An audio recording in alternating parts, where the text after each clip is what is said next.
नमस्कार प्यारे मित्रों, आज हम रणथंभौर के चौहान वंश के बारे में थोड़ा पढ़ने जा रहे हैं।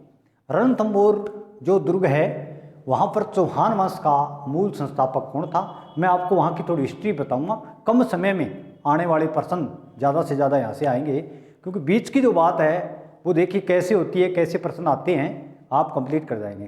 प्यारे मित्रों, मैं छोटी छोटी कहानियाँ बना के आपके सामने आज से पेश करूँगा। वीडियो अगर अच्छा लगे तो शेयर करना, कमेंट करना और सब्सक्राइब करना आपका फर्ज बनता है। आओ मैं हमीर देव के बारे में बताता हूँ।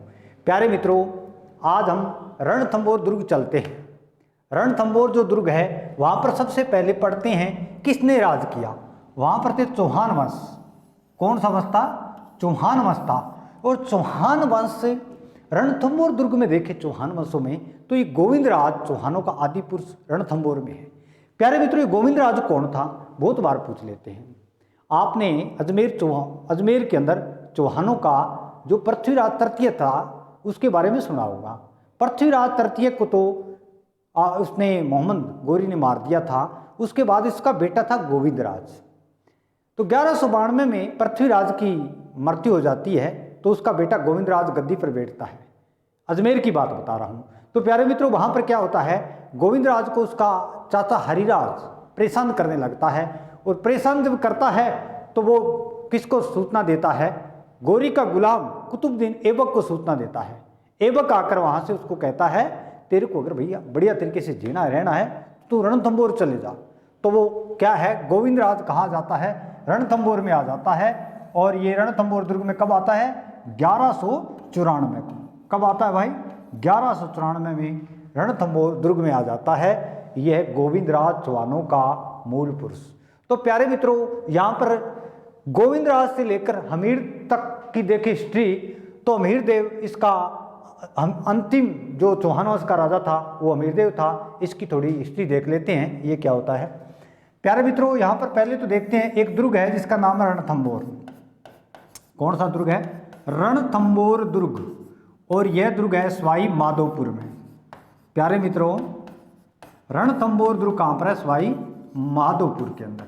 तो इस सवाई माधोपुर के अंदर यह दुर्ग है।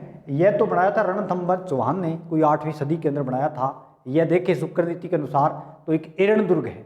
यहाँ की मेन बात हम देख रहे थे, कि ये जो चौहान है हमीर देव, इससे पहले इनका पिता जेतर सिंह राज करता था। और हम देखें तो दिल्ली, प्यारे मित्रों, ये जो दिल्ली है, दिल्ली के अंदर कहते हैं अलाउद्दीन से पहले दिल्ली के अंदर था जलालुद्दीन राज करता था। कौन था? ये जलालुद्दीन दिल्ली का राजा था। और जलालुद्दीन के समय ही रणथंभौर के अंदर जो राज करता था उसका नाम था हमीर देव चौहान। कौन था? हमीर देव चौहान था। प्यारे मित्रों, हमीर देव के समय एक बार ये जलालुद्दीन, कहते हैं ये जलालुद्दीन 1291-92 के आसपास इस रणथंभौर दुर्ग को जीतने के लिए आया था। कौन आया था? जलालुद्दीन आया था, जो हमीर देव का इसका अलाउद्दीन का ससुर था या चाचा था। वो उस दुर्ग को जीतने के लिए आया था। तो प्यारे मित्रों, उसने एक कसम खाई कि मैं इस दुर्ग को जीत के जाऊंगा तो। लेकिन जब जाने लगा तो वो उस दुर्ग को नहीं जीत सका। तो वहाँ पर कई जो सेनापति थे उसने कमेंट कस दिया था कि क्या चले दिल्ली कहाँ। तो उन्होंने कहा, यार लोग झूठी कसम खाते हैं यहाँ पर, तो ऐसे लोग बहुत हैं। तब इसने कहा था, जलालुद्दीन ने एक बात कही थी, वो उस दुर्ग से संबंधित है, कि मैं ऐसे 10 दुर्गों को मुसलमान की दाढ़ी के बाल के समान नहीं समझता हूँ। ये जो बात कही थी ये जलालुद्दीन ने कही थी, जो अलाउद्दीन का ससुर भी था और अलाउद्दीन का क्या था? ताऊ भी था। तो प्यारे मित्रों, इसमें ये बात देखें तो ये बात भी देखने को मिलती है। अब हम थोड़ा देख लेते हैं हमीर देव चौहान के बारे में विशेष तौर से क्या है। दिल्ली, हम देखें दिल्ली और रणथंभौर के संबंध क्यों बिगड़े, पहले तो ये देख लेते हैं दिल्ली और रणथंभौर के संबंध बिगड़े क्यों। और आपका जो मेन टॉपिक है वो है दिल्ली के सतलज रणथंभौर। ये टॉपिक मेन है, दिल्ली से जुड़ा हुआ है। क्यों संबंध बिगड़े? प्यारे मित्रों, एक तो ये अलाउद्दीन खिलजी, एक ये जो अलाउद्दीन खिलजी है, इनका जो ससुर था उसका नाम था जलालुद्दीन। क्या नाम था? उसका नाम था जलालुद्दीन। जलालुद्दीन के साथ जलालुद्दीन की एक पुत्री थी जिसका नाम था चिमना बेगम। किसी बेगम ही? चिमना बेगम। ये व्यक्ति क्या करता है, चिमना से शादी कर लेता है। और ज़्यादातर अपने जो मुसलमान भाई होते हैं वो अपना छोड़ करके एक शादी कर लेते हैं ऐसे। तो उसने क्या है कि अपने ताऊ की लड़की और जलालुद्दीन की पुत्री उसे क्या शादी कर लेता है। शादी करने के बाद कहता है इस व्यक्ति के कोई दिमाग में राज करने की बात आई और यह व्यक्ति जलालुद्दीन की क्या कर देता है, हत्या कर देता है। क्या कर देता है? हत्या करता है और दिल्ली की गद्दी पर बैठ जाता है। तो प्यारे मित्रों, जब ये व्यक्ति यहाँ इस गद्दी पर बैठता है तब क्या होता है ये देखो। अब यहाँ पर दिल्ली के अंदर देखें, हम देखते हैं दिल्ली के अंदर, तो प्यारे मित्रों ये तो है, कभी भी आप हिस्ट्री पढ़ो तो थोड़ी नक्शे में समझ के पढ़ो। मैं आपको एक 1299 की बात बताने जा रहा हूं, न कि 1301 की बात बताने जा रहा हूं। यहां से एक पटवारी से प्रश्न आ गया इसलिए। तो अमीरदेव चौहान यहाँ का राजा था, उसमें क्या हुआ, अलाउद्दीन के संबंध अमीरदेव से क्यों बिगड़े, उससे दो ही बातें मूल मिलती है। एक तो अलाउद्दीन की साम्राज्यवादी नीति थी, दूसरी बात देखें तो ये चिमना बेगम थी। ये क्या है कि मोहम्मद शाह था वहाँ का, मोहम्मद शाह और काबरू जो व्यक्ति थे, जो यहाँ के मेन सेनापति थे, तो ये इन व्यक्तियों के साथ कहते हैं कि मोहम्मद शाह का ये जो चिमना थी इसके साथ नाजायज संबंध था। तो जब अलाउद्दीन को पता चला ना, तो वो कहाँ आ जाता है, वो रणथंभौर आ जाता है। कौन भाई? रणथंभौर कौन आ जाता है प्यारे मित्रों? रणथंभौर आ जाता है मोहम्मद शाह। कौन आ जाता है? मोहम्मद शाह आ जाता है, जो किसका सेनापति है? अलाउद्दीन का सेनापति है। एक बात तो प्यारे मित्रों ये बात मिलती है। दूसरी बात हम देखें, काबरू जो था, कहते हैं अलाउद्दीन ने उसको गुजरात अभियान में भेजा था। वो आते दफे जीत कर आया था, धन लेकर आया, तो कहते उसके मन में ही पाप हो गया, तो वो क्या है, आती दफा खा रुक गया, इस रणथंभौर दुर्ग में रुक गया अमीरदेव की शरण में, अमीरदेव की शरण में। प्यारे मित्रों, ये दो जो कारण देखे, ये दिल्ली से बिगाड़ने वाले संबंध थे। अलाउद्दीन ने उनको मांगा, अलाउद्दीन ने कहा कि ये दोनों व्यक्ति मेरे को दे दे अमीर, ये मेरे व्यक्ति है। अमीरदेव बड़ा हट्टी राजा था, सिंह गवन सतपुर स्वतन कदली फल एक बार, तिरिया तेल हमीर हट चढ़े ना दूजी बार। क्यों? वो हट्टी राजा था, उसने उसको देने के लिए बिल्कुल मना कर दिया कि मेरी शरण में जो आ जाता है मैं दुश्मन को नहीं सौंपता हूँ। तो प्यारे मित्रों, ये दो कारण। तीसरा था अलाउद्दीन की साम्राज्यवादी नीति। अलाउद्दीन की साम्राज्यवादी नीति ही पूरे राजस्थान में, पूरे भारत में मुख्य नीति ये थी, अलाउद्दीन की साम्राज्यवादी नीति। तो प्यारे मित्रों, ये तो है दिल्ली, कभी याद करो तो ऐसे किया करो, ये तो है दिल्ली यहाँ पर, और ये रणथंभौर दुर्ग, और रणथंभौर दुर्ग का राजा है अलाउद्दीन, बात मैं बता रहा हूँ 1299 की, और यहाँ का है, यहाँ का जो राजा है वो अलाउद्दीन, और रणथंभौर का हमीरदेव चौहान है। कौन है? हमीरदेव चौहान। तो प्यारे मित्रों, यहाँ पर इसकी नोकझोंक हो जाती है, लड़ाई हो जाती है। अमीरदेव के चौहान के सेनापति और अलाउद्दीन की सेना पूरी की पूरी आ जाती है, और यहाँ पर क्या होता है, उनका युद्ध होता है, एक छोटा सा युद्ध। अब छोटा सा जो युद्ध होता है, यहाँ पर इनके तो दो सेनापति थे अलाउद्दीन के, क्योंकि ऊपर वाली लाइन अलाउद्दीन की है, ये नीचे वाला क्षेत्र हमीरदेव का है। यहाँ पर एक तो था उलूग खां, एक अलाउद्दीन का सेनापति उलूग खां, एक का नाम था नुसरत खां। क्या नाम था? नुसरत खां था। तो ये जो नुसरत खां है, ये अलाउद्दीन का सेनापति, इधर लिखेंगे नुसरत खां। देखो ये दो सेनापति, अब बात 1301 की नहीं है, ये 1299 की बात है। और एक था धर्म सिंह, ये हमीरदेव का, हमीरदेव के सेनापति धर्म सिंह, और दूसरा था भीम सिंह। प्यारे मित्रों, ये दोनों के दोनों व्यक्ति इस युद्ध में मारे जाते हैं। कौन से में? 1299 का युद्ध हमीरदेव चौहान और अलाउद्दीन की सेना के बीच जो युद्ध हुआ 1299 में, वहाँ पर ये दोनों व्यक्ति मारे गए। नुसरत खां तो किसका मारा गया? अलाउद्दीन का। और भीम सिंह किसका मारा गया? भीम सिंह मारा गया हमीरदेव चौहान का। ये दोनों के दोनों प्रश्न आए हुए हैं यहाँ से, ये 1299 की बात बताई थी आपको। तो इसकी ये झड़प हो जाती है यहाँ पर।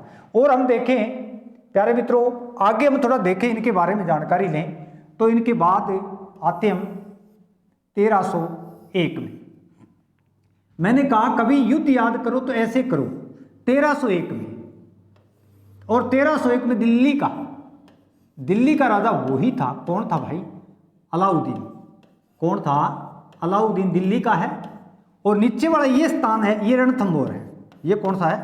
रणथंबोर। रणथंबोर ये यहाँ का है। अब देखते हैं, ये घटना है 1301 की।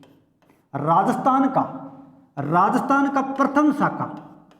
प्यारे मित्रों, ये राजस्थान का प्रथम शाखा है, जो कहते हैं 11 जुलाई। कब है? 11 जुलाई 1301 के हुआ।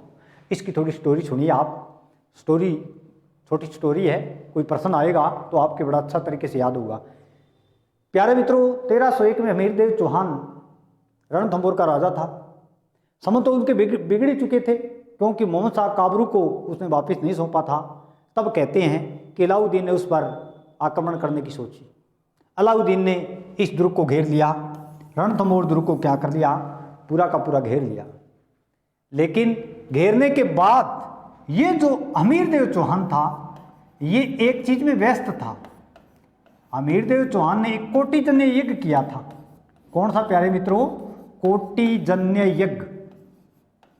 कोटिजन्य यज्ञ किया था हमीरदेव चौहान ने। ये देखें, कोटिजन्य जो यज्ञ किया था, ये हमीरदेव चौहान ने किया था। और हमीरदेव चौहान कोटिजन्य यज्ञ के कारण मौन था। पंडित ने, शास्त्री ने बताया कि इस यज्ञ के बाद इतने समय मौन रहना है, तो वो व्यक्ति मौन था। और उस व्यक्ति ने एक किताब लिखी, श्रृंगार हार।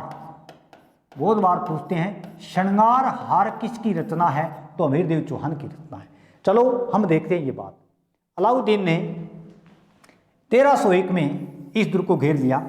रणथंबोर दुर्ग को क्या कर लेता है? घेर लेता है। घेरने के बाद क्या करता है? ये हमीरदेव चौहान दुर्ग से बाहर नहीं आता है। तब हमीरदेव चौहान दुर्ग से बाहर नहीं आता है। हमीरदेव चौहान के 2 सेनापति, कौन से भाई? रणमल।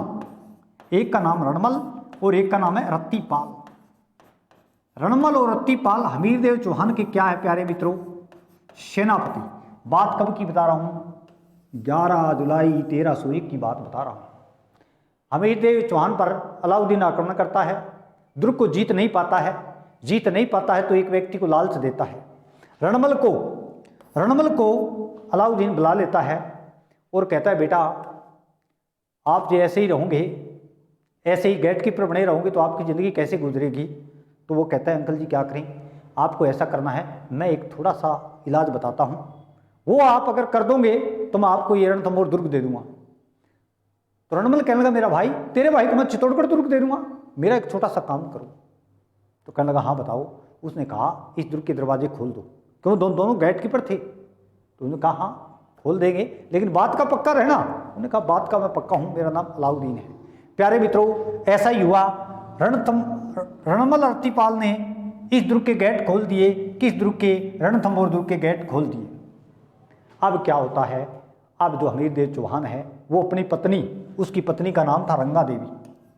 प्यारे मित्रों, उसकी पत्नी का नाम था रंगा देवी और पुत्री पद्मला। पुत्री का नाम क्या था? पद्मला।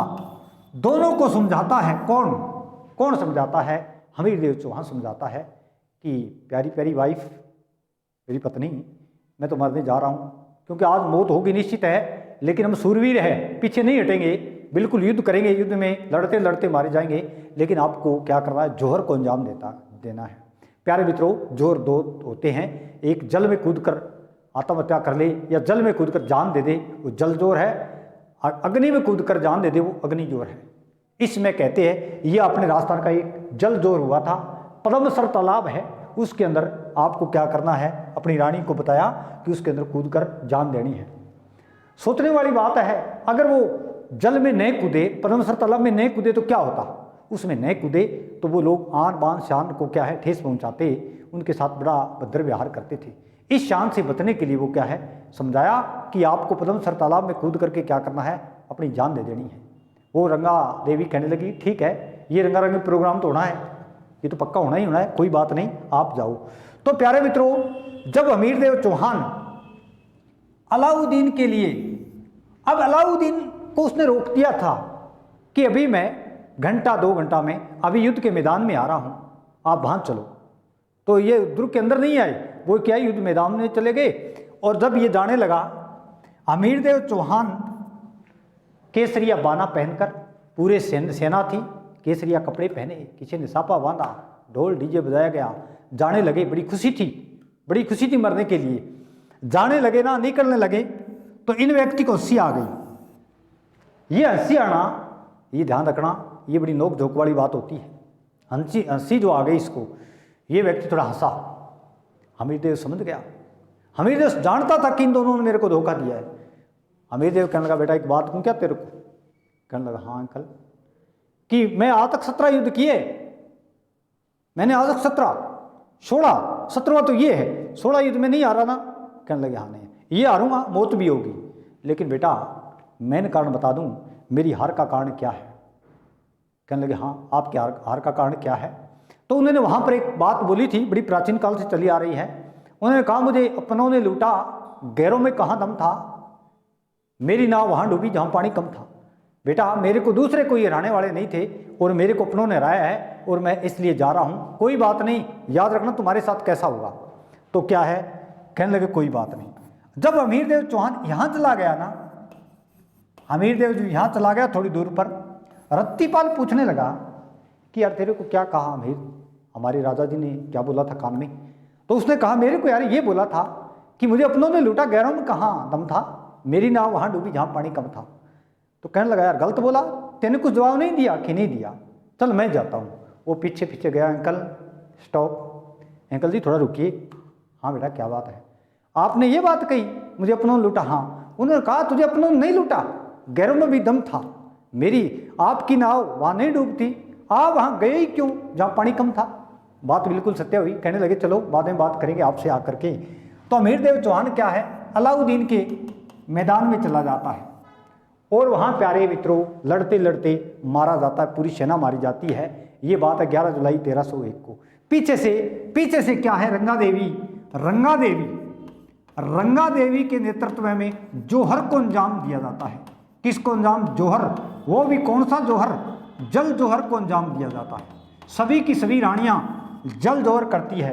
राजस्थान का पहला साका, पहला केसरिया, पहला जल जौहर पूछे तो आपको ये रणथंभौर वाला बताना है। यहाँ पर ये सभी के सभी मारे जाते हैं।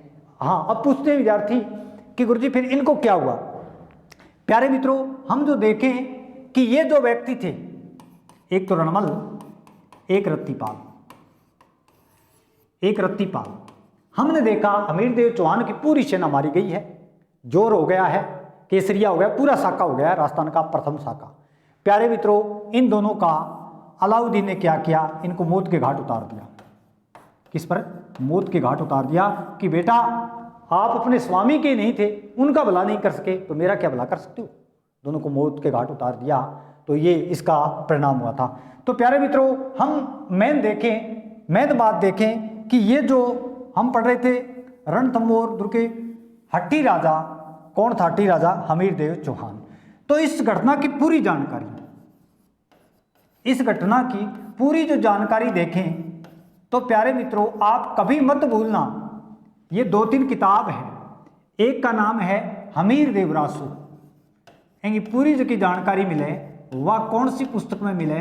हमीरदेव रासो। इसका लेखक शारंगधर, वो ऐसे लिखता था शारंगधर, और एक है जोधराज। ये दोनों व्यक्तियों ने एक किताब लिखी जिसमें इस पूरी घटना का वर्णन है। कौन किसका? 1301 के साके का वर्णन है। दूसरी एक हमीर महाकाव्य। प्यारे मित्रों, ये भी आरएस में पूछी गई किताब कि इसका जो लेखक है, हमीर महाकाव्य का लेखक कौन है? तो हमीर महाकाव्य का नैन चंद्र सूरी। कौन हो जाएगा? नैन चंद्र सूरी इसका लेखक है। और देखें तो ये किताबें बहुत बार, एक हमीरायण, ये भी पूछी गई। ये जो किताबें हैं हमीरायण, आपको किताब का नाम नहीं पूछ के किताब के लेखक का नाम पूछेंगे, उसका है गैडऊ गढ़ऊ व्यास, तो इसका लेखक हो जाएगा गढ़ऊ व्यास। ये पूरी की पूरी घटनाएं इन किताबों में मिलती है। उसमें अलाउद्दीन का एक कवि था, दरबारी कवि अमीर खुसरो, वो मौजूद था, जो 1301 साका हुआ ना, वहाँ मौजूद था। उसने वहाँ पर एक बात कही थी कि आज कुफर का गढ़ इस्लाम का सदन हो गया, आज कुफर का गढ़ इस्लाम का सदन हो गया। ये आपको बात पूछे तो ये किस के बारे में कही? हमीर देव चौहान के बारे में कही थी। तो प्यारे मित्रों, हम अगर देखें, ये आपको दुर्ग दिखाई दे रहा है। ये जो दुर्ग है ये है रणथंभौर दुर्ग। कौन सा दुर्ग है? रणथंभौर दुर्ग। आपको चित्र दिख रहा होगा, ये पूरा रणथंभौर दुर्ग में प्यारे मित्रों आपको 2-3 बारें पूछते हैं। एक तो इसका मुख्य दरवाजा, इसका जो मुख्य दरवाजा है वो नवलखा, इसका मुख्य दरवाजे का जो नाम है वो नवलखा दरवाजा है। कैसा दरवाजा? नवलखा। प्यारे मित्रों, ये जो दिख रहा है रणथंभौर दुर्ग, इसका नवलखा दरवाजा है, लेकिन इसका मूल नाम, प्राचीन जो नाम था इस दुर्ग का नाम, वो रत्तीपुर था। कैसा था? रत्तीपुर या रतपुर, ये इसका प्राचीन नाम था। इसमें देखें 2-3 चीज देखने वाली है। एक त्रिनेत्र गणेश मंदिर भी है। कहते हैं पूरे राजस्थान में त्रिनेत्र गणेश मंदिर यही है। एक न्याय की छतरी है प्यारे मित्रों, न्याय की छतरी कितना खंभा की भाई? न्याय की जो छतरी देखें तो 32 खंभों की है। प्यारे मित्रों, 32 खंभों की क्यों है? हमीर देव चौहान ने 32 खंभों की बनवाई कि 32 खंभे ही लगाने हैं। उसका पिता था जेतर सिंह, उसने 32 साल राज किया था। अपने पिता जितने साल राज किया उसकी याद में 32 खंभों की छतरी बनवाई। इसे न्याय की छतरी कहते हैं। क्या कहते हैं? न्याय की छतरी। एक सदरुद्दीन की दरगाह, सदरुद्दीन की दरगाह है, ये आपको पूछे तो इस दुर्ग में है। एक पटवारी में पूछा जोरा बोरा का महल। कैसा महल? जोरा बोरा का महल। प्यारे मित्रों, इस दुर्ग में जोरा बोरा का महल भी है। किसमें? रणथंभौर दुर्ग में जोरा बोरा का महल है, जो अनाज रखने का स्थान है। एकमात्र दुर्ग, मंदिर, मस्जिद, गुरुद्वारा तीनों है, वो जो दुर्ग है वो रणथंभौर दुर्ग है। तो ये रणथंभौर दुर्ग है। एक बार अबुल फजल इस दुर्ग को देखने आया था। जब उसने इस दुर्ग को देखा तो कहने लगा यह दुर्ग बख्तरबंद है, यह दुर्ग बख्तरबंद है, बाकी सब नगन है। कहने का मतलब यह सुरक्षित दुर्ग है, बाकी सभी इतने सुरक्षित नहीं है जितना रणथंभौर का दुर्ग है। तो प्यारे मित्रों, ये रणथंभौर दुर्ग पढ़ा हमें, और ये हमीर देव चौहान की बात पड़ी। ये छोटी स्टोरी है, इसमें बहुत सारे प्रश्न मिल जाते हैं। आगे की स्टोरी मैं बताऊंगा आपको पद्मिनी के बारे में, पद्मावत की पूरी जानकारी दूंगा, वो कल दूंगा। ये वीडियो अच्छा लगे तो आप शेयर करना, कमेंट करना। कल तक के लिए जय हिंद, नमस्कार, जय भारत।